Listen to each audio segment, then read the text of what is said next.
Hey guys, welcome back to my channel. എല്ലാവർക്കും സുഖമല്ലേ? ഇപ്പോൾ ഉത്സവങ്ങളുടെ കാലമാണ്. അങ്ങനെ ഇവിടെ കോയമ്പത്തൂരിലും ഞങ്ങൾ മലയാളികൾ കാത്തിരുന്ന ഒരു ഉത്സവം വന്നിട്ടുണ്ട്. ഇത് ഓണമോ വിഷുവോ ഒന്നുമല്ല, ലോകത്തിന്റെ രണ്ടാം ശബരിമല എന്ന് പറയപ്പെടുന്ന സിദ്ധാപുത്ര അയ്യപ്പസ്വാമി ക്ഷേത്രത്തിന്റെ 57ാം മഹോത്സവമാണ് കേട്ടോ. ഈ വരുന്ന മാർച്ച് 17-ാം തീയതി വൈകിട്ട് 7 മണിക്ക് ദീപാരാധനയ്ക്ക് ശേഷം കൊടിയേറുന്നതോടുകൂടി ഉത്സവം ആരംഭിക്കും. കൊടിയേറ്റത്തിന് ശേഷം ചെറുതാഴം ചന്ദ്രന്മാരാർ നടത്തുന്ന തായമ്പകമേളവും ഉണ്ട്. പിന്നെ ഓരോരോ ദിവസവും ഓരോരോ പരിപാടികളുണ്ട്, ഭക്തിഗാനങ്ങൾ, നാടകങ്ങൾ എന്നൊക്കെ.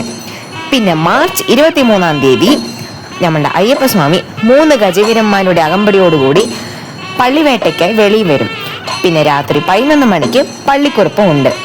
അടുത്ത ദിവസം, അതായത് 24-ാം തീയതി നമ്മുടെ അയ്യപ്പസ്വാമി വണ്ടിവേഷങ്ങൾ, പഞ്ചവാദ്യം, പിന്നെ ഒരു ഗജവീരനുടെ അകമ്പടിയോടുകൂടി ആറാട്ടിനായി ഘോഷയാത്ര വരും. പിന്നെ ആറാട്ടിന് ശേഷം ക്ഷേത്രത്തിന്റെ ഉള്ളിൽ പഞ്ചാരിമേളവും നടക്കും. അതിനുശേഷം അയ്യപ്പസ്വാമി 3 വലം വെച്ച ശേഷം കൊടിയിറങ്ങും. അപ്പൊ ഈ ഉത്സവത്തിന് ഞാൻ വെയിറ്റിംഗ് ആണ്. നിങ്ങൾ വെയിറ്റിംഗ് ആണോ? സ്വാമിയേ ശരണമയ്യപ്പ.